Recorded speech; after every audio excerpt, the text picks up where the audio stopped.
Hello students, मेरा भी sir और आप सभी का स्वागत है बीएस के विद्यासागर सिंह के यूट्यूब चैनल पर। तो आज हम लोग पढ़ने वाले हैं क्लास 12 का इंग्लिश इंग्लिश बुक जो है रेनबो पार्ट 2। उसका लेसन 1 हम लोग पढ़ रहे थे, जिसमें आधा हम लोग पढ़ चुके थे। और ये जो वीडियो है आप लोगों का पार्ट 2 है, और ये जो पार्ट 1 है वो आपको पहले अपलोड कर दिया गया है यूट्यूब पे, जो आप लोगों को हमारे चैनल के प्लेलिस्ट में मिल जाएगी। वहाँ से आप लोग उसको देख सकते हैं। उसके बाद ये हमारा जो है पार्ट 2 वीडियो है, जिसको आप लोग यहाँ से स्टार्ट करेंगे। ठीक है, तो चलिए फटाफट से हम अपने क्लास को स्टार्ट करते हैं। तो आज का हमारे यहाँ से वीडियो है।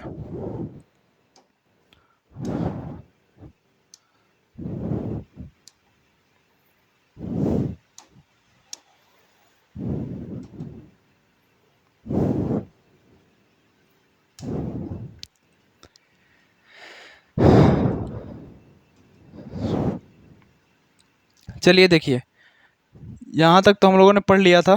ठीक है, कुछ सीखने की ज़रूरत नहीं, सिखाने की ज़रूरत है। तो यहाँ तक था। उसके बाद देखिए, ये भी पढ़ लिए थे शायद। ठीक है, उसके बाद देख रहे हैं ज़्यादा पाने की चाह में परेशान ना रहें। यहाँ से हम लोग स्टार्ट करते हैं, यहाँ से। ठीक है, मेरे को वैसे याद नहीं आ रहा कि मतलब कहाँ तक पढ़ाई हुई है, तो यहीं से स्टार्ट करते हैं।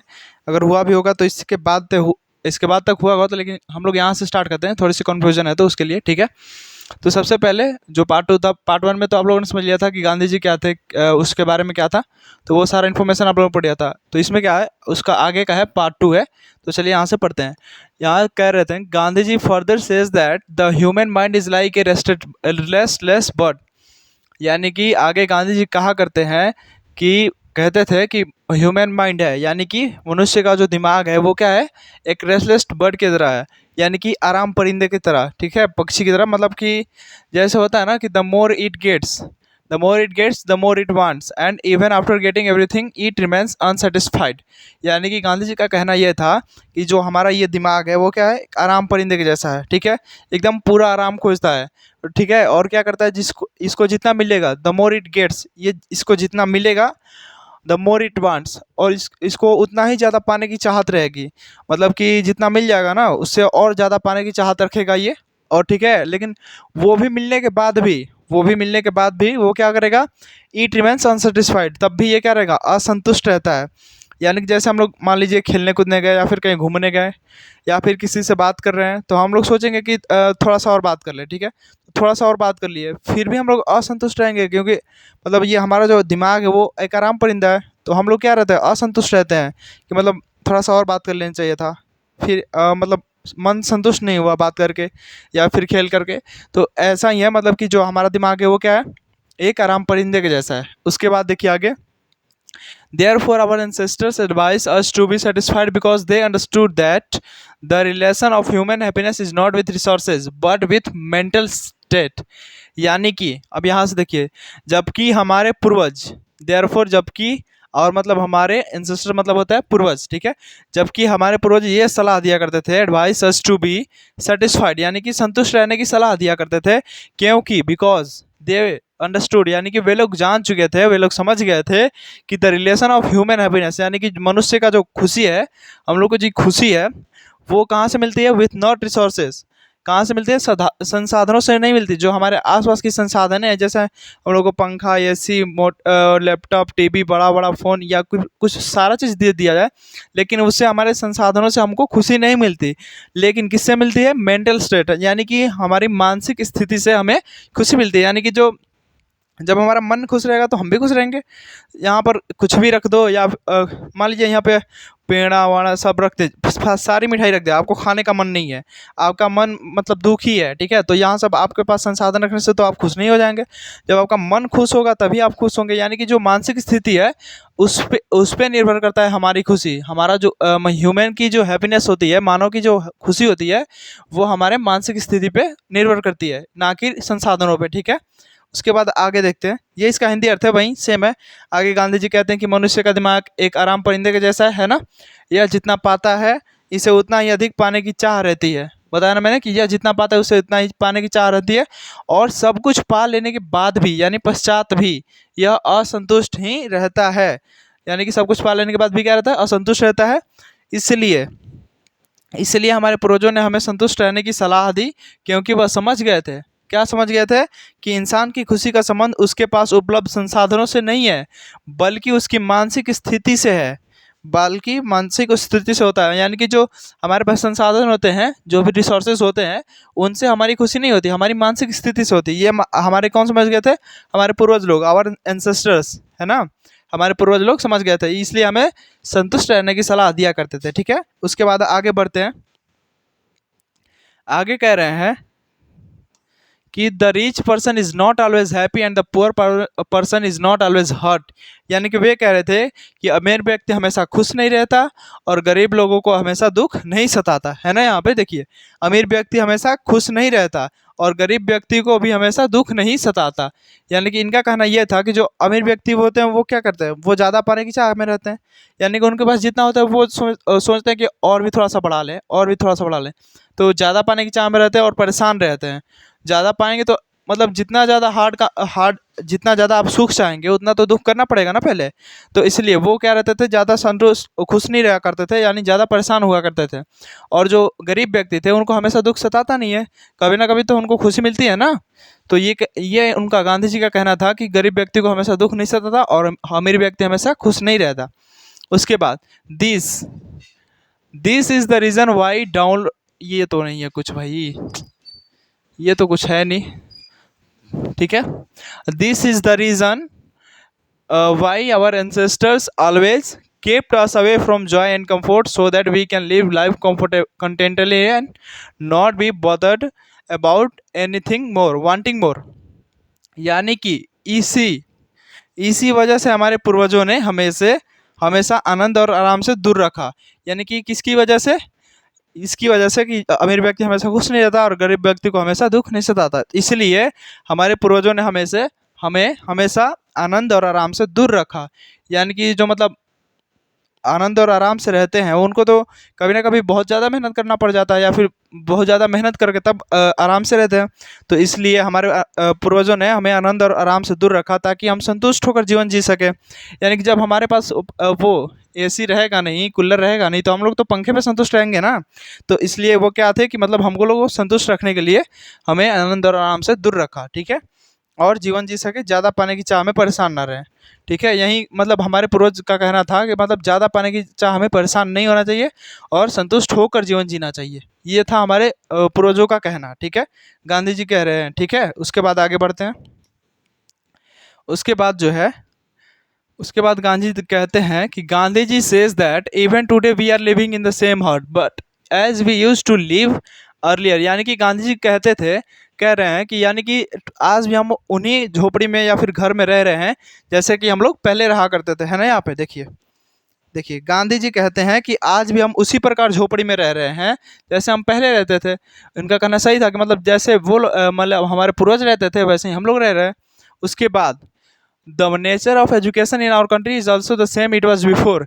और जो शिक्षा का जो वो है, शिक्षा का जो प्रकृति है वैसा ही है, स्वरूप है, प्रकृति स्वरूप है। नेचर मतलब स्वरूप होता है, मतलब शिक्षा का जो स्वरूप है हमारे देश में वो जैसे पहले था वैसे ही आज भी है। देखिए यहाँ पे हमारे हमारे देश की शिक्षा का स्वरूप भी वैसा ही है जैसे पहले था। ठीक है, गांधी जी क्या कह रहे हैं कि हमारे देश की शिक्षा का स्वरूप जो है वो वैसा ही है जैसे पहले था, यानी कि पहले के जैसा ही है। ठीक है, उसके बाद there is no system of competition in our culture because it produces hate. यानी कि ये कह रहे हैं कि हमारी संस्कृति में प्रतियोगिता की पद्धति, है ना, प्रतियोगिता की पद्धति नहीं है क्योंकि इस वजह से द्वेष भावना उत्पन्न होती है। यानी कि जो हमारी सभ्यता है इंडियन सिविलाइजेशन, इसमें कंपटीशन की मतलब कोई भी पद्धति नहीं है। मतलब कोई कंपटीशन नहीं करता कि हम आगे आ जाएं। इस वाले सिविलाइजेशन में, हमारी सभ्यता में कोई कंपटीशन ही नहीं करता कि मतलब कि हम इसकी सभ्यता में आगे निकल जाए। क्योंकि जो हमारी संस्कृति है ना, सभ्यता है, उससे क्या होती है कि द्वेष भावना उत्पन्न होती है। ठीक है, उसके बाद जो है instead each person does his work regularly and contributes the society. यानी कि ये कह रहे हैं कि इसके स्थान पर प्रत्येक व्यक्ति अपने कार्य को नियमित रूप से करता है और समाज में अपना योगदान देता है। इसमें क्या था ना कि हमारे सभ्यता में जो प्रत्येक व्यक्ति था, एवरी इंडियन, वो क्या करते थे कि अपने कार्यों को रेगुलरली करते थे, नियमित रूप से करते हैं। ठीक है, उसके बाद और समाज में अपना योगदान देते थे। ठीक है, तो वो बाहरी लोग जो थे इसमें कंपटीशन नहीं करना चाहते थे क्योंकि उनको अपने से मतलब होता था। बाकी लोगों से मतलब नहीं था, लेकिन जो हमारे इंडियन लोग थे वो क्या करते थे, अपने कार्य को नियमित रूप से करते थे और अपना समाज में योगदान देते थे, ठीक है। उसके बाद it is not that our ancestors did not know how to invent machine, but they understood that if we created the machine, we would be engrossed in these inventions and would lose our characters. Therefore, he decided they will not depend on our hands. There will dependent on our hands and feet because such a lifestyle will give us happiness and health both. यहाँ से इनका कहना है कि ऐसा नहीं है कि हमारे पूर्वज मशीनों का आविष्कार करना नहीं जानते थे, पूर्वज यंत्रों का आविष्कार करना नहीं जानते थे, परंतु वह समझ गए थे कि अगर हमने नियंत्रण का निर्माण कर लिया तो हम इन्हीं आविष्कारों में उलझे रह जाएंगे और अपना चरित्र खो देंगे। अब देखिए यहाँ पे क्या करेंगे गांधी जी। गांधी जी कह रहे हैं कि मतलब ऐसा नहीं था कि मतलब हमारे जो पूर्वज थे, एंसेस्टर थे, उनको मशीनों का खोज करना नहीं आता था उनको, लेकिन वो समझ गए थे कि जब हम मशीनों का खोज करेंगे तो हम और भी मशीनों की खोज के वो चाह में रहेंगे, ठीक है, चाहत करेंगे कि मतलब और भी ज़्यादा मशीनों का खोज करें। यहाँ पे है ना कि हम इन्हीं आविष्कारों में उलझे रह जाएंगे, वो उनका कहना था एंसेस्टर्स का। मतलब जब हम मशीनों का खोज करेंगे तो हम इन्हीं आविष्कारों में उलझे रह जाएंगे और अपना चरित्र का क्या करेंगे, खो देंगे। तो इसी की वजह से उन्होंने यह निर्णय लिया कि हमें अपने हाथ पैरों पर ही निर्भर रहेंगे, और क्योंकि ऐसी जीवन शैली हमें क्या देती है, खुशी एवं स्वास्थ्य दोनों देती हैं। और किसका कहना था, हमारे एंसेस्टर्स का, यानी पूर्वजों का कहना था। क्या कहना था कि उनका कहना था कि ऐसा जो वो है मशीन का, जो जब हम निर्माण नहीं करेंगे तो हम अपने हाथ पैरों पर ही निर्भर रहेंगे, हाथ पैरों पर निर्भर ही रहेंगे, क्योंकि ऐसी जो सभ्यता है, ऐसी जो वो है जीवन शैली है, हमें खुशी एवं स्वास्थ्य दोनों दी, यानी कि हैप्पीनेस और हेल्थ बोथ, ठीक है। उसके बाद हम लोग आगे बढ़ते हैं। आगे कह रहे हैं, आगे कह रहे हैं कि our ancestors also saw that the big cities were like a net, यानी कि ये कह रहे हैं कि जो हमारे पूर्वजों ने यह भी देखा है कि बड़े बड़े शहर एक जाल के जैसे थे। कैसे थे, जाल के जैसे, यानी कि जैसे जाल होता है ना वैसे, मतलब छोटे छोटे घर, यहाँ से वहाँ, वहाँ वहाँ, मतलब पूरा घर ही दिख रहा था उनको। मतलब जैसा क्या क्या था, वो बड़े बड़े शहर एक जाल के जैसे थे, ठीक है। उसके बाद the people who lived in these cities were also not happy because they were always afraid of thieves and robbers, यानी कि जो लोग इन शहरों में रहते थे, कौन लोग, जो लोग इनमें शहरों में रहते थे, मतलब इंडियंस ही रहते थे उन शहरों में, मतलब जो लोग भी हमारे इंडियंस उन शहरों में रहते थे वह भी खुश नहीं थे, क्योंकि उन्हें हमेशा चोर और डाकू का दर्द सताता रहा। किसका, चोर और डाकू का, चोट नहीं चोर, ठीक है। क्योंकि उनको किसका डर सताता रहता था, चोर और डाकुओं का, यानी थीव्स एंड रॉबर्स का। किनको, हमारे देश के नागरिकों को, कि कहाँ पे, शहरों में, ठीक है। उसके बाद यहाँ पे कह रहा है कि evil spreads very fast in this cities, here rich people robbed the people poor and no one was happy, यानी कि जो एविल, एविल मतलब होता है बुराई, बुराई बहुत तेजी से शहरों में बढ़ रही थी, ठीक है। कैसे, बहुत तेजी से बढ़ रही है। उसके बाद यहाँ रिच पीपल, यानी कि धनी लोग, जो अमीर व्यक्ति हैं, वो क्या कर रहे थे, गरीब लोगों को लूट रहे थे। And no one was happy, और वहाँ पे कोई खुश नहीं था। जैसे यहाँ पे है ना, शहरों में बुराइयाँ, यहाँ पे बुराइयाँ बुराइयाँ बड़ी तेजी से फैलती थी। कैसे, बड़ी तेजी से, धीरे धीरे नहीं, बड़ी तेजी से फैलती थी, और यहाँ अमीर लोग गरीबों को लूटते थे और कोई भी खुश नहीं था। इनका कहना ये है कि जो शहरों में रहते थे लोग, उनको अमीर लोग लूटते थे गरीबों को, और ठीक है, और वहाँ पे कोई भी खुश नहीं था। उसके बाद जो है, for this reason they decided to live a life of contentment in a small village connecting with nature, यानी कि तभी तभी इसी की वजह से उन्होंने छोटे गांव में अतुष्टि से प्रकृति के साथ, अतुष्टि नहीं होगा, संतुष्टि होगा, संतुष्टि से प्रकृति के साथ जुड़कर जीवन जीने का फैसला किया था। कैसे, संतुष्टि से, यानी कि किसकी वजह से, जब शहरों में वे लोग जाते थे तो उनको जो अमीर व्यक्ति थे उनको गरीब लोगों को लूट लेते थे, ठीक है। तो इसकी वजह से वो लोग खुश नहीं रह पाते थे वहाँ पे। तो वो लोग इसी वजह से उन्होंने अपने छोटे गांव में संतुष्टि से प्रकृति के साथ जुड़कर रहना, जीवन जीना शुरू किया, जीवन जीने का फैसला किया, ठीक है। उसके बाद आगे बढ़ते हम लोग। उसके बाद जो आगे कह रहे हैं कि आवर फोर फीदर्स, कौन, our forefathers saw that the military power of the king was very weak in relation to the power of morality, यानी कि वे कह रहे हैं कि जो हमारे पूर्वजों ने यह दिखा कि राजा की सैन्य शक्ति नैतिकता की शक्ति के सामने बहुत ज़्यादा कमज़ोर थी। किसके साथ किसकी शक्ति के सामने? नैतिकता की शक्ति के सामने बहुत ही ज़्यादा कमज़ोर थी। किसकी सैन्य शक्ति ना, राजा की सैन्य शक्ति नैतिकता की शक्ति के सामने बहुत ज़्यादा कमज़ोर थी। इसलिए जीवन की संतुष्टि के आगे कुछ कदम धरती का कोई मोल नहीं था। और जीवन की संतुष्टि के आगे कुछ कदम धरती का कोई मोल नहीं था। यानी कि जो जीवन का संतुष्टि है उसके आगे मतलब धरती का कुछ कदम का कोई मोल नहीं था उस टाइम में, ठीक है। तो इन्हीं सब वजहों से हमारे पूर्वजों ने सामान्य जिंदगी को चुना। किन्हीं सब वजहों से, यानी कि यही सब मतलब जो भी पिछले मैंने बताया, तो उन्हीं सब वजहों से हमारे पूर्वजों ने सिंपल लिविंग यानी कि सामान्य जिंदगी को चुना रहने के लिए, ठीक है। उसके बाद है ये कह रहे हैं कि Gandhi ji further says that the country whose civilization is so developed and excellent instead of learning from the world it needs to be taught the world. यानी कि गांधी जी कहा करते हैं कि जिस देश की सभ्यता इतनी विकसित हो, ठीक है, इतनी विकसित और क्या हो, एक्सीलेंट हो, अच्छी और विकसित हो, उत्कृष्ट हो। यहाँ पे है ना विकसित एवं उत्कृष्ट हो, यानी कि अच्छी हो, सबसे बेटर हो और विकसित हो, तो उसे दुनिया से सीखने की जरूरत नहीं है। Instead of learning from the world it needs to be taught the world, यानी कि दुनिया से सीखने की जरूरत नहीं है, दुनिया को सिखाने की जरूरत है, ठीक है। उसके बाद देखिए यही है, उसका हिंदी है, ट्रांसलेट है। आगे गांधी जी कहते हैं कि जिस देश की सभ्यता इतनी विकसित एवं उत्कृष्ट हो उसे विश्व के सीखने की बजाय विश्व को सिखाने की जरूरत है, ठीक है। उसके बाद आगे बढ़ते हैं। आगे ये कह रहे हैं कि गांधी जी सेज दैट, क्या है, Gandhi ji says that even in the time of our ancestors there were doctors and lawyers but they did not consider themselves high and other low. यानी कि गांधी जी कहते हैं कि हमारे समय में भी डॉक्टर और वकील हुआ करते थे, ठीक है, वैद्य तथा वकील हुआ करते थे, लेकिन वे क्या थे कि वे दूसरों को नीचा और अपने को ऊंचा नहीं दिखाया करते थे। यानी कि अपने को ऊंचा तथा दूसरे को नीचा नहीं दिखाते थे, क्योंकि वे जानते थे, they knew that this knowledge of them was for the service of the people and not be boost their ego। क्योंकि वे लोग क्या करते थे, वे लोग जानते थे कि मतलब ये जो उनको ज्ञान मिला है वो क्या करने के लिए है, लोगों की सेवा करने के लिए है, ना कि उनके अंदर का जो ईगो है, एटीट्यूड है, उसको बूस्ट करने के लिए, यानी कि बढ़ावा देने के लिए, ठीक है। वही है, यहाँ पे देखिए हिंदी एकदम हिंदी से। गांधी जी कहते हैं कि हमारे पूर्वजों के समय में भी वैद्य तथा वकील हुआ करते थे। वैद्य यानी कि डॉक्टर, ठीक है।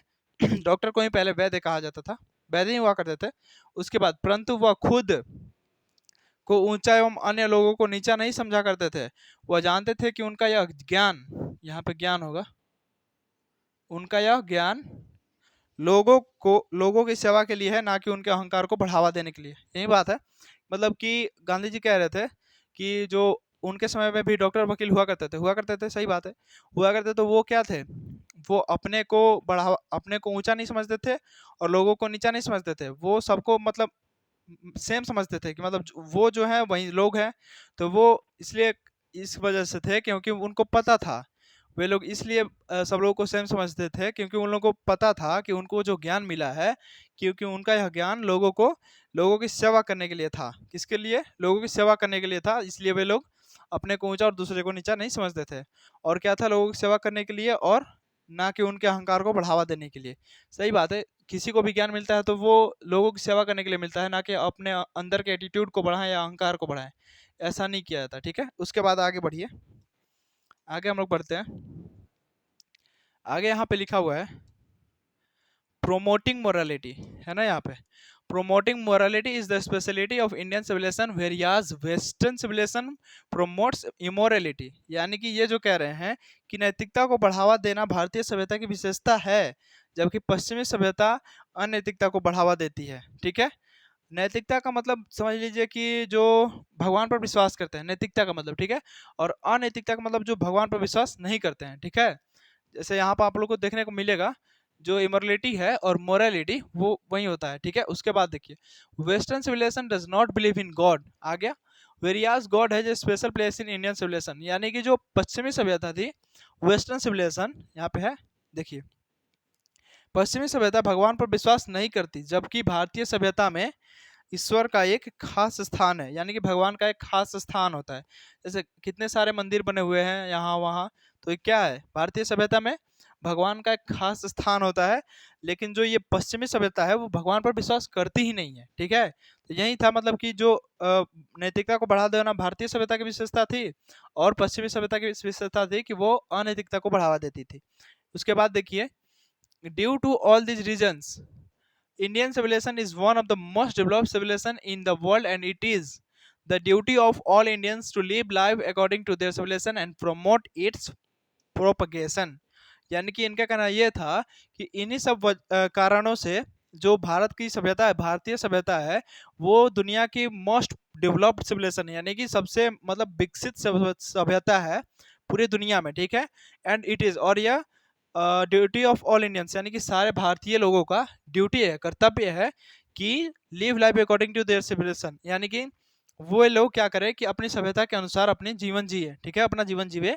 और एंड प्रमोट इट्स प्रोपगेशन, यानी कि अपनी सभ्यता के अनुसार जीवन जिए और इसके प्रचार प्रसार को बढ़ावा दे। यानी कि जैसे हम लोगों को कोई अच्छा लगता है, ठीक है, कोई भी मतलब दुकान पे गए, उस वहाँ पे कोई कपड़ा अच्छा लगा, ठीक है, तो वहाँ से हम लोगों ने कपड़ा तो खरीदा, ठीक है, कपड़ा खरीदा, उसके बाद हम लोग अपने फ्रेंड्स को भी बताते हैं कि वहाँ पे बहुत अच्छा कपड़ा मिला है, ये सस्ते का मिल गया, चीप एंड बेस्ट है, जाके ले लो। तो वहीं प्रचार प्रसार करते हैं ना जब वहाँ पे कुछ अच्छा होता है। तो यहीं गांधी जी भी कह रहे थे कि जो हमारा भारतीय सभ्यता है वो सबसे अच्छा है, वर्ल्ड में सबसे अच्छा है। तो भारतीयों को ये करना चाहिए कि उनको अपनी सभ्यता के अनुसार जीवन जीना चाहिए और इसको बढ़ावा देना चाहिए, इसका प्रचार प्रसार में बढ़ावा देना चाहिए, ठीक है। उसके बाद आगे बढ़ते हैं। इसके बाद जो है, Gandhi ji further says that it is not that I hate western civilization but I have learned a lot of from western civilisation. यानी कि गांधी जी ये कहते हैं कि ऐसा नहीं है कि वो पश्चिमी सभ्यता से घृणा करते हैं, ठीक है। गांधी जी क्या थे, वो पश्चिमी सभ्यता से घृणा नफरत नहीं करते थे, बल्कि उन्होंने क्या किया था, वेस्टर्न सिविलाइजेशन से यानी पश्चिमी सभ्यता से बहुत कुछ सीखा था। बहुत कुछ क्या है, सीखा है, पश्चिमी सभ्यता से बहुत कुछ सीखे हैं वो गांधी जी, ठीक है।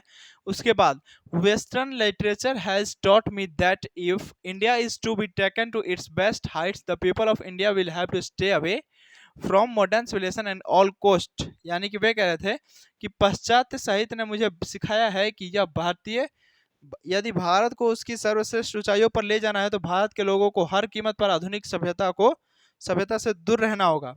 यानी कि बाद वाली सभ्यता जो है वो उन्हें सिखाया था कि यदि भारत को कहाँ उन उसकी सर्वश्रेष्ठ ऊंचाइयों पर ले जाना है, भारत को कहाँ सर्वश्रेष्ठ ऊंचाइयों पर यानी सबसे ऊंचे जगह, उससे ऊंचे स्थान पे ले जाना है, तो भारत के लोगों को और इंडियन पीपल्स को हर कीमत पर आधुनिक सभ्यता से दूर रहना पड़ेगा। यानी मॉडर्न सिविलाइजेशन है उससे दूर रहना पड़ेगा किनको, इंडियन पीपल्स को। लेकिन इंडियन पीपल्स क्या है, मॉडर्न, तो कहाँ से जाएगा इंडिया आगे। तो इसलिए ये क्या कह रहे थे कि आधुनिक सभ्यता से दूर रहना होगा, तभी ये कहाँ जाएगा, सर्वश्रेष्ठ ऊंचाइयों पर जाएगा, ठीक है। उसके बाद आगे बढ़ते हैं। यहाँ पे देखिए, इसका भी हिंदी है, वो नीचे वाले पेज में चला गया। देखिए, modern civilization is only concern with the worship of objects. यानी कि मॉडर्न सिविलाइजेशन यानी कि आधुनिक सभ्यता जो है वो क्या थी, वर्शिप ऑफ ऑब्जेक्ट, यानी ऑब्जेक्ट्स का पूजा करने के, ऑब्जेक्ट्स को पूजा करती थी, ठीक है। This is complete materialism, therefore I want all Indians to stay away from it. यानी कि इसका कहना ये है, देखिए यहाँ पे कह रहे हैं कि आधुनिक सभ्यता केवल वस्तुओं की पूजा से संबंधित है। किसकी पूजा से, वस्तुओं की पूजा से संबंधित है। यह पूर्ण रूप से भौतिकवाद है, इसलिए मैं चाहता हूँ कि सभी भारतीय इससे दूर रहें। आगे बात कि आधुनिक सभ्यता जो है, मॉडर्न सिविलाइजेशन, ठीक है, जिससे दूर होने की बात करते थे गांधी जी, पीछे किए हैं। तो वही क्या है, वो केवल वस्तुओं की पूजा संबंधित है, यानी कि जो ऑब्जेक्ट का वर्शिप है वही करते हैं, तो उससे संबंधित है। तो इसलिए यह पूर्ण रूप से क्या है, भौतिकवाद है, फिजिकली है, ठीक है, भौतिकवाद है। तो इसलिए क्या वो चाहते थे कि सभी भारतीय इससे दूर रहे, ठीक है। अभी आ गया समझ में ना कि वो इससे दूर क्यों रहना चाहते थे, आधुनिक सभ्यता से यानी मॉडर्न सिविलाइजेशन से क्यों दूर रखना चाहते थे, क्योंकि वो मॉडर्न सिविलाइजेशन जो था वो वस्तुओं की पूजा से संबंधित था, ठीक है। उसके बाद आगे बढ़ते हैं। आगे गांधी जी क्या कहते हैं कि Gandhi ji further says that it is unnecessary to compare to different civilization because western civilization have developed such civilization which they like and Indians have developed such civilization which they like, both are right in their own place। यानी कि इनका कहना यह था कि आगे गांधी जी कहते हैं कि दो अलग अलग सभ्यताओं की तुलना किया जाना अनावश्यक है।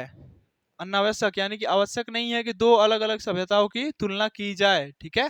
उसके बाद देखिए, क्योंकि पश्चिमी लोगों ने ऐसी सभ्यता विकसित की है जो उन्हें पसंद है एवं भारतीय ने ऐसी सभ्यता विकसित की है जो उन्हें पसंद है, तो दोनों ने अपनी अपनी जगह पर ठीक है।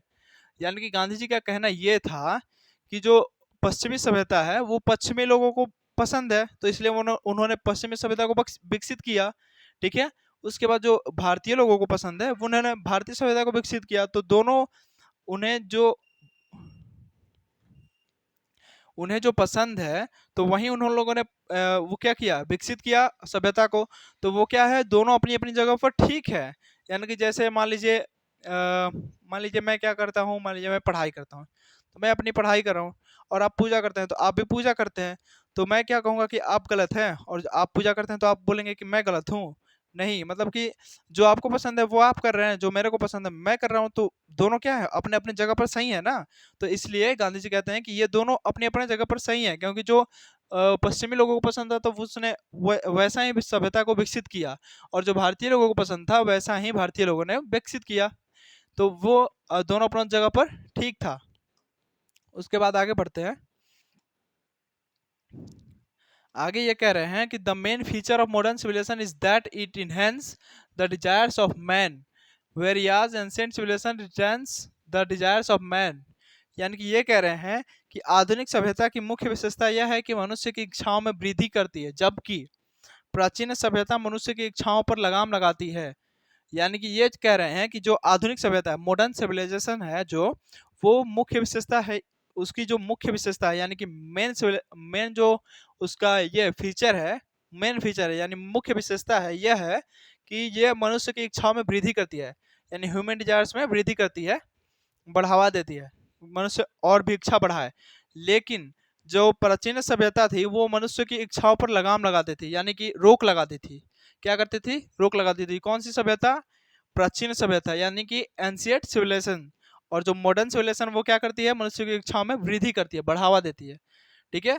और ये प्राचीन सभ्यता मनुष्य की इच्छाओं पर रोक लगाती है, लगाम लगाती है, ठीक है। उसके बाद देखते हैं, in modern civilization man's willpower man's willpower is weak and he comprises his character for a moment's happiness, whereas ancient civilization teaches to live with character। यानी कि ये अब ये कह रहे हैं गांधी जी कि आधुनिक सभ्यता में मनुष्य की संकल्प शक्ति कमजोर होती है और वह पल भर की खुशी के लिए अपने चरित्र से चरित्र से समझौता कर लेता है, जबकि प्राचीन सभ्यता चरित्र के साथ जीना सिखाती है। यानी गांधी जी ये कह रहे हैं कि जो आधुनिक सभ्यता में मनुष्य की जो संकल्प शक्ति होती है वो कमजोर हो जाती है और वो पल भर की खुशी के लिए अपने चरित्र से समझौता कर लेता है। ये तो आजकल एकदम कॉमन है, चरित्र से समझौता करना, वो पल भर की खुशी के लिए अपने चरित्र से समझौता करना बहुत ही आम बात हो गया है लेकिन आजकल, ठीक है। मॉडर्न सिविलाइजेशन में, आधुनिक सभ्यता में गांधी जी ठीक ही कह रहे हैं कि जो वो है मॉडर्न सिविलाइजेशन में जो लोग हैं वो उनकी संकल्प शक्ति कमजोर हो रही है, सोचने की शक्ति कमजोर हो रही है, और वो अपनी पल भर की खुशी के लिए अपने चरित्र से समझौता कर रहे हैं, कर ही रहे हैं, ठीक है। लेकिन जो प्राचीन सभ्यता थी वो चरित्र के साथ जीना सिखाती थी, वो चरित्र के साथ समझौता नहीं करती थी, वो अपने व्यवहार के साथ जीना सिखाती थी। लेकिन ये जो मॉडर्न सिविलाइजेशन है वो क्या कर रही है, चरित्र के साथ समझौता करवा दे रही है। उसके बाद देखिए, Gandhi ji further says that there is something in Hindutva which has kept it alive till now. यानी कि गांधी जी कहते हैं कि हिंदुत्व में कुछ तो है जो कि अभी तक इसको जिंदा रखी हुई है, ठीक है। उसके बाद देखिए, otherwise if we look around us then Babylon, Syria, Paras and Egypt, all these civilizations are almost over but Hindutva is still alive। यानी कि अदरवाइज जबकि हम लोग देखें, यदि हम लोग देखें अपने आसपास देखें तो Babylon, Syria, Paras and Egypt जो है वो सारी सिविलाइजेशन यानी कि वो सारी सभ्यताएं जो है वो पूरी की पूरी खत्म हो चुकी है, ऑलमोस्ट ओवर, पूरी की पूरी खत्म हो चुकी हैं। लेकिन ये जो हिंदुत्व है वो अभी तक जिंदा है, स्टिल अलाइव। यानी कि जो हिंदुत्व है वो अभी तक जिंदा है। दिस इज बिकॉज, यानी कि यह इसलिए है This is because other civilizations sought their happiness and progress in external things, whereas Hinduism always promoted to look within for understanding and satisfaction. यानी कि यह इसलिए है क्योंकि जो दूसरी सभ्यता थी, अदर सिविलाइजेशन, वो क्या करती थी कि वो अपनी खुशी और उनकी जो प्रोग्रेस थी वो क्या करती थी, बाहरी चीज़ों में देखती थी, बाहरी चीज़ों में तलाश करती थी, ठीक है, साउट यानी तलाश करती थी, ठीक है। उसके बाद वेरियास, जहाँ पे जो हिंदू में थे, यानी कि हिंदू, वो क्या करते थे, हमेशा अपने अंदर के वो समझदारी और संतुष्टि को प्रमोट करते रहे, यानी कि बढ़ावा देते रहे, ठीक है। उसके बाद देखिए, इसका हिंदी से और अच्छा बढ़िया समझ में आएगा। देखिए आगे गांधी जी कहते हैं कि हिंदुत्व में कुछ ना कुछ ऐसा जरूर है, ठीक है, जिसने सभ्यता को अभी तक जिंदा रखा हुआ है, ठीक है। वरना यानी कि हिंदुत्व में क्या है, ऐसा कुछ जरूर है जो क्या कर रहा है, अभी तक इसको जिंदा रखा हुआ है। वरना अगर हम अपने आसपास आसपास देखें तो बेबीलोन, सीरिया, पारस और मिस, यह सभी सभ्यताएं क्या है, लगभग खत्म हो चुकी है, ऑलमोस्ट ओवर, लगभग खत्म हो चुकी हैं। परंतु जो हिंदुत्व है वो अभी भी जिंदा है, हिंदुत्व क्या है, अभी भी जिंदा है। ऐसा इसलिए है क्योंकि अन्य सभ्यताओं ने बाहरी बाहरी होगा यहाँ पे, बाहरी चीजों में अपनी खुशी एवं तरक्की को तलाशा। क्योंकि ऐसा इसलिए इसलिए था क्योंकि जो अन्य सभ्यताओं के लोग थे वो अपनी खुशियों एवं तरक्की को कहाँ तलाश कर रहे थे, कहाँ ढूंढ रहे थे, बाहरी चीजों में। लेकिन लेकिन जो है, जबकि हिंदुत्व हमेशा स्वयं के अंदर झांक कर स्वयं को समझने एवं संतुष्ट रहने पर बल देता रहा।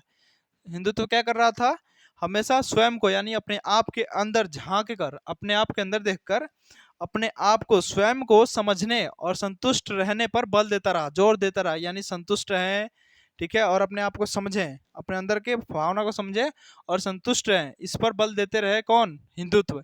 तो इसलिए क्या था, अभी तक जिंदा था। वरना हमारा जो हिंदुत्व था वो भी बर्बाद हो जाता, कब, जब हम लोग भी क्या कर रहे थे, अपनी खुशी और तरक्की को बाहरी चीजों में तलाशते तो। उसके बाद आगे देखिए, आगे जो है वो कह रहे हैं कि जो यूरोपियन सिविलाइजेशन है इज फ्रेंडली टू यूरोपियंस, यानी कि जो जो यूरोपीय सभ्यता थी, यूरोप वासियों के लिए क्या थी, अनुकूल है, यानी कि फ्रेंडली है, मतलब उससे मतलब मिलती जुलती है, मतलब उनसे प्यारी है, मित्रता है, ठीक है। तो यूरोपियन सिविलाइजेशन क्या है, यूरोपीय लोगों के लिए फ्रेंडली था। But if we Indians imitate them we will be completely rent, यानी कि वे कह रहे थे परंतु अगर हम भारतीय उनकी नकल करेंगे तो हम पूर्ण रूप से बर्बाद हो जाएंगे। कुछ हद तक माहौलियत ठीक है, लेकिन यह हद से ज़्यादा हो गई तो परेशानी का कारण बन सकती है। यानी कि गांधी जी यह कह रहे थे कि अगर हम भारतीय उनकी नकल करेंगे, किसकी, यूरोपीय सभ्यता की, तो हम लोग क्या हो जाएंगे, पूर्ण रूप से बर्बाद हो जाएंगे, पूरा एकदम ऑलमोस्ट, ठीक है, ऑल ऑल टू ऑल पूर्ण रूप से बर्बाद हो जाएंगे। लेकिन यहाँ पे क्या है कि टू सम एक्सटेंट, यानी कि कुछ हद तक, कॉन्वियंस इज फाइन, कुछ हद तक तो ठीक है, but if it is exceed it can cause problems, जब यह हद से ज़्यादा हो जाता है तो ये क्या हो सकता है, परेशानी का कारण बन सकता है, कौन, यूरोपीय सभ्यता, ठीक है। उसके बाद too many desires always trouble the man and therefore all Indians should live their lifestyle according to the ancient culture so that they can live with satisfaction and happiness for a long time। यानी कि यहाँ से इनका, गांधी जी का कहना है कि बहुत सारी इच्छाएं हमेशा मनुष्य को परेशान करती है। ये तो सही बात है कि यानी कि जब हमारी बहुत सारे डिजायर्स होती हैं, सपने होते हैं, तो हम लोग तो परेशान रहते ही हैं कि उनको कैसे पाएं, ये करें वो करें, यहाँ से पढ़े वहाँ से पढ़े, यहाँ दौड़े यहाँ जाएं यहाँ आएँ। तो ये सब क्या है, मनुष्य को हमेशा परेशान करती रहती है। तो इसलिए क्या था कि, और इसी वजह से सभी भारतीयों को प्राचीन संस्कृति के अनुसार अपनी जीवन शैली जीनी चाहिए। किसकी संस्कृति के अनुसार, यानी कि एंशियंट कल्चर के अनुसार, प्राचीन संस्कृति के अनुसार सभी भारतीय को अपनी जीवन शैली जीनी चाहिए। उसके बाद ताकि वह लंबे समय तक संतुष्टि एवं खुशी के साथ रह सके। ज़्यादा लंबे समय तक संतुष्टि एवं खुशी से रहने के लिए क्या करना चाहिए, हम लोगों को प्राचीन संस्कृति के अनुसार जीने चाहिए, जीवन जीना चाहिए, यानी कि एंशियंट कल्चर के अनुसार, ठीक है। यहाँ तक तो था हमारा लेसन, यानी कि part 1, lesson 1, Indian civilization and culture, यानी कि भारतीय सभ्यता और संस्कृति। मतलब इसमें पूरा बता दिया गया है कि भारतीय सभ्यता और संस्कृति कैसी थी और कैसे हमें जीना चाहिए भारतीयों को, ठीक है। तो यहाँ तक हमारा पूरा वन लेसन समाप्त होता है, पूरी स्टोरी समाप्त होती है। उसके बाद जो है आप लोगों का यहाँ से आप लोगों को एक 10 मार्क्स का समरी आ जाता है, जिसको हम लोग अभी पढ़ने वाले हैं, ठीक है। जो 10 मार्क्स का आप लोगों का समरी आ जाता है, समरी, जिसको हिंदी में सारांश भी कहते हैं। क्या कहते हैं? सारांश। जो पाठ ऐसे आता है ना क्वेश्चन कि पाठ का सारांश लिखे 200 से 250 शब्दों में, तो वही है, समरी है, ठीक है। समरी को सारांश बोला जाता है। तो ये आप लोग का पार्ट 1 का समरी है। मतलब कोई भी लेसन से समरी दे सकता है। तो आप लोग क्या है ना कि जब इस पाठ को समझे रहेंगे, लेसन को समझे रहेंगे, और आपके दिमाग में होगा कि लेसन में ये था, वो था, मतलब ये कर रहे थे गांधी जी, वो नहीं कर रहे थे, तो अगर आप लोग को हिंदी में भी याद है तो आप लोग उसको ट्रांसलेट करके इंग्लिश में लिख सकते हैं। लेकिन जब आप लोग को कहानी समझ में आया ही नहीं है तो आप फिर लिख नहीं सकते हैं। आप लोग को इतना याद करना पड़ेगा, जो कि आप लोगों से होगा नहीं, किसी किसी से भी नहीं होगा। इतना ज़्यादा है कि आप लोग को और भी है, ठीक है, और भी यहाँ पर है, तो ये आप लोग को याद होगा नहीं। तो इसलिए क्या करें कि आप लोग कहानी को समझे, इसलिए मैं आप लोग को क्या कर रहा हूँ, इसकी हिंदी समझा रहा हूँ कि आप लोगों के दिमाग में बैठ जाए कि ये हुआ था, ठीक है। तो सुनिए यहाँ पे समरी क्या कहता है, आराम से सुनिएगा ध्यान से, ठीक है। कि द इसे इंडियन सिविलाइजेशन एंड कल्चर, यानी कि जो निबंध है, कौन है? निबंध, इंडियन सिविलाइजेशन एंड कल्चर, यानी कि जो भारतीय सभ्यता और संस्कृति निबंध है, वो क्या है? हैज़ बीन रिटन बाय कौन? महात्मा गांधी। ये आपको आपका ये जो है 1 नंबर यहाँ से दे दिया, यहाँ से आप लोग का 1 नंबर आ गया, 1 मार्क्स आ गया, ऑब्जेक्टिव आ गया। यानी कि who has been written, who has been write the Indian civilization and culture, नहीं तो ऐसे पूछेगा कि द इससे Indian civilization and culture has been written by, उसके बाद ऑप्शन दे देगा पंडित जवाहरलाल नेहरू, महात्मा गांधी, सुभाष चंद्र बोस, राजेंद्र प्रसाद। तो चारों में से आप लोग कौन मानेंगे? महात्मा गांधी। यानी कि इस चैप्टर को किसने लिखा है? महात्मा गांधी ने, ठीक है। यानी कि जो भारतीय सभ्यता और संस्कृति है उसको किसने लिखा? महात्मा गांधी ने। And he was born on 2 October 1869 in India. और उसका क्या है, जब उनका जन्म कहाँ हुआ था? तो 2 अक्टूबर, यानी कि 2 अक्टूबर 1869 भारत में हुआ था, यानी भारत के पोरबंदर में हुआ था। तो यहाँ पे भारत में दिया गया। उसके बाद देखो, he was more spiritual leader, यहाँ पे रीडर है तो लीडर कर लीजिएगा यहाँ पे, लीडर देन ए पॉलिटिशियन। यानी कि ये क्या है कि वो क्या है? एक पॉलिटिशियन से ज़्यादा, राजनेता से ज़्यादा एक आध्यात्मिक नेता, यानी कि जो सबकी देखभाल करता है, सबकी सोचता है, वो कहलाता है आध्यात्मिक नेता। और राजनेता क्या है? जो मतलब कुर्सी पर बैठ गया, हम मतलब राजनेता है, मुख्यमंत्री है, प्रधानमंत्री है, वो अपना देख रहा है बस, दूसरों का कुछ नहीं, बस थोड़ा सा देख लिया इधर उधर आके वोट वोट के समय, यानी कि जब चुनाव आने वाला होगा तो उसके 1-2 महीने पहले आएगा, घूमेगा, हाँ हाँ हो जाएगा, ये हो जाएगा, वो हो जाएगा, बस थोड़ा सा काम करवा देगा, हो गया।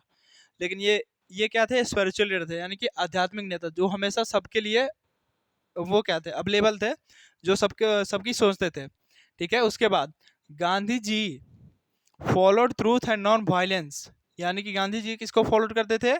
ट्रूथ और नॉन वायलेंस, यानी कि सत्य और अहिंसा को फॉलो करते थे। यानी कि फॉलो मतलब क्या होता है? उसको मानते थे, सत्य और अहिंसा को, ठीक है। ट्रूथ मतलब होता है सत्य, और नॉन वायलेंस मतलब है अहिंसा, और वायलेंस मतलब होता है हिंसा, ठीक है। उसके बाद देखिए, माई एक्सपेरिमेंट विथ ट्रूथ, यानी कि सत्य के साथ मेरे प्रयोग, इनका एक ऑटोबायोग्राफी था, ऑटोबायोग्राफी ऑफ गांधी जी, यानी कि सत्य के साथ मेरे प्रयोग गांधी जी का एक आत्मकथा था, is an autobiography of Gandhi ji. यानी कि महात्मा गांधी का एक आत्मकथा कौन था? सत्य के साथ मेरे प्रयोग, यानी कि माई एक्सपेरिमेंट्स विथ ट्रूथ, ठीक है। उसके बाद in this is a Gandhi ji shows that all civilization are good but the Indian civilization is better than all. इस अब दिस इसे इन, यानी कि इस निबंध में गांधी जी यह दिखाते हैं कि सारी सभ्यताएं तो ठीक है, अच्छी है ना, सारी सभ्यताएं अच्छी है, लेकिन जो इंडियन सिविलाइजेशन है वो क्या है? बेटर देन ऑल, यानी कि सबसे अच्छी सभ्यता कौन है? इंडियन सिविलाइजेशन है, ये दिखाते हैं गांधी जी, ठीक है। उसके बाद civilization teaches us to be more friendly towards others, यानी कि सभ्यता हमें यह सिखाती है कि दूसरों से ज़्यादा हमें फ्रेंडली रहना चाहिए, टुवर्ड्स अदर्स, दूसरों से ज़्यादा हमें क्या रहना चाहिए?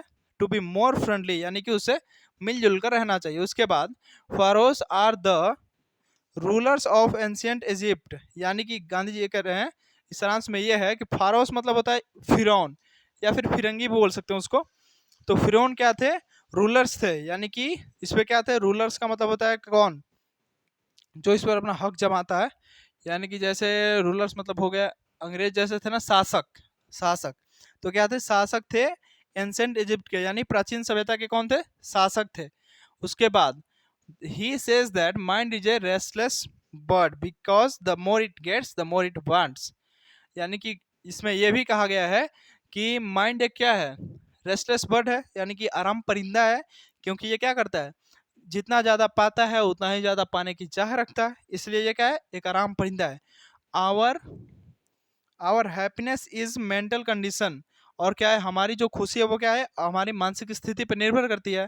ठीक है, उसके बाद our forefathers did not invent machinery because we would become slave and lose our moral fibre. यानी कि हमारे जो फोर फिदर्स थे, यानी कि पूर्वज थे, उन्होंने मशीनरी का खोज इसलिए नहीं किया क्योंकि वे लोग क्या करते थे, वे लोग जानते थे कि हम लोग क्या हो जाएंगे, स्लेव एंड लूज हो जाएंगे, यानी कि अपना चरित्र खो देंगे। ठीक है, उसके बाद our ancestors enjoy true home rule, यानी कि हमारे जो पूर्वज थे वो क्या किसका एंजॉय किए, ट्रू होम रूल का, यानी कि घर के जो नियम्स होते हैं, यानी कि घर पे मतलब जितना रहता था ना घर में उतना ही में संतुष्ट रहते थे, यानी कि वो क्या करते थे, ट्रू होम रूल को एंजॉय किए। ठीक है, ज़्यादा बड़े बड़े सपने नहीं देखे, ना एंजॉय किए, ना ही इच्छा रखे बड़े बड़े। ठीक है, उसके बाद देखिए ट्रू होम रूल हो गया, यहाँ तक कहाँ गया, यहाँ तक। उसके बाद he says that western civilisation is the worship of material.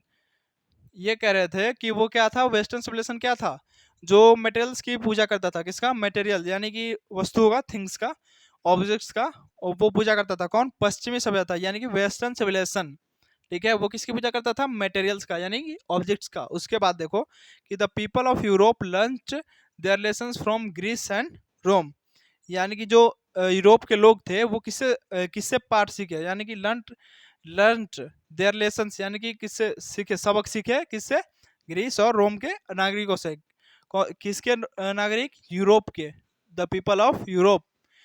जैसे यहाँ पे भी ऑब्जेक्टिव आपको बन जाएगा कि the people of Europe learn their lessons from, दे देगा यहाँ पे, एक दे देगा ग्रीक दे देगा, एंड अब पूछेगा रोम, इटली, ब्राज़ील, ये वो, तो ये पूछेगा तो आप लोग कौन मारेंगे, रोम। ठीक है, उसके बाद देखिए Attic civilisation is in Greece, यानी कि जो एटिक सिविलाइजेशन सभ्यता थी वो कहाँ थी, ग्रीस में थी, ग्रीक में। उसके बाद गांधी जी हो गया, गांधी जी होगा, Gandhi ji says that Indian glory is immovable, यानी कि भारत की जो मान सम्मान सभ्यता है, मान सम्मान और इज्जत हो है जो, वो क्या है, इमोवेबल है, यानी इमोवेबल होगा यहाँ पे, यानी कि इसको एक जगह से लेकर के दूसरे जगह पे नहीं लिया जा सकता, इसका इमोवेबल का मतलब होता है।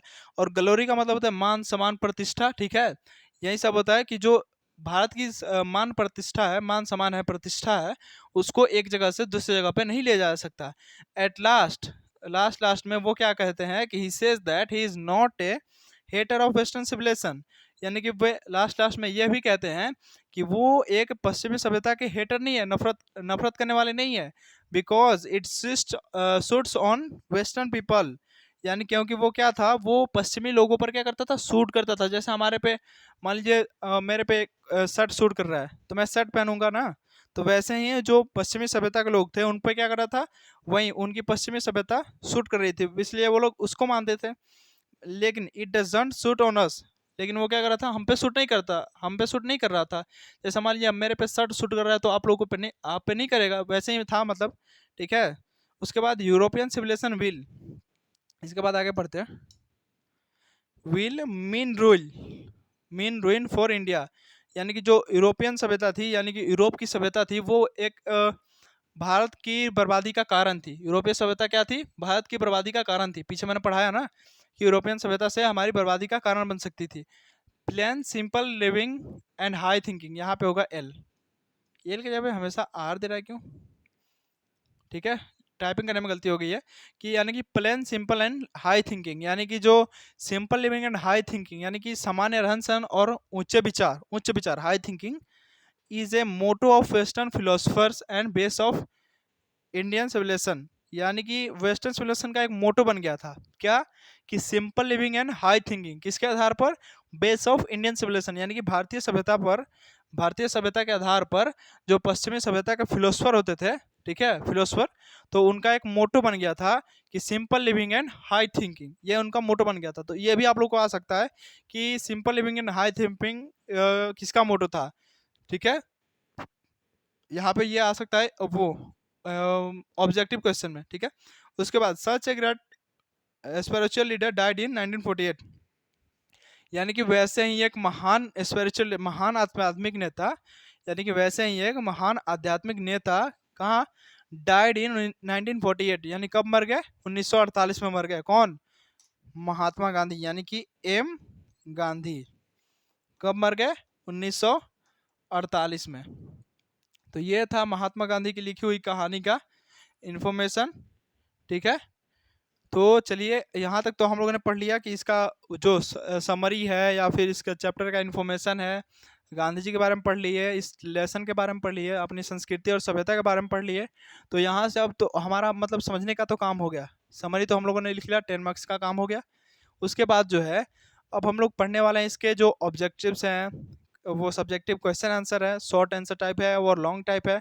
तो उन सबको अब अगली वीडियो में, नेक्स्ट वीडियो में हम आप क्या करेंगे, अब उन सारे सब्जेक्टिव ऑब्जेक्टिव क्वेश्चंस को सॉल्व करेंगे, ऑब्जेक्टिव का सॉल्यूशन करेंगे, सब्जेक्टिव का करेंगे, ठीक है। ताकि यहाँ से जो है जितने सारे मतलब क्वेश्चंस जो हैं बन सकते हैं, उन सारा का सॉल्यूशन जो हम लोग यहाँ पे कर सकते हैं। जैसे मतलब कि इससे जितने भी ऑब्जेक्टिव बनने वाले हैं वो सभी ऑब्जेक्टिव्स आप लोगों को नेक्स्ट वीडियो में मिल जाएगी, जो कि आप लोगों के लिए बहुत ही ज़्यादा महत्वपूर्ण होगी, ठीक है, आप लोगों के लिए बहुत ज़्यादा उपयोगी होगी, यूज़फुल होगी। क्योंकि आप लोग क्या करेंगे ना कि यहाँ से इस पार्ट का पूरा ऑब्जेक्टिव याद ही कर लेंगे, ठीक है, आपके मन में बैठ जाएगा। क्योंकि आप लोग अभी फ़िलहाल में कहानी पढ़े, उसके बाद ये जो है कि इसका ऑब्जेक्टिव कर लिए, सॉल्यूशन कर लिए और सब्जेक्टिव भी पढ़ लिए, तो उससे तो आप लोगों को एक एक वर्ड दिमाग में छप गया होगा। तो अब इसके बाद आप लोगों का मन करेगा टेस्ट देने का मन करेगा।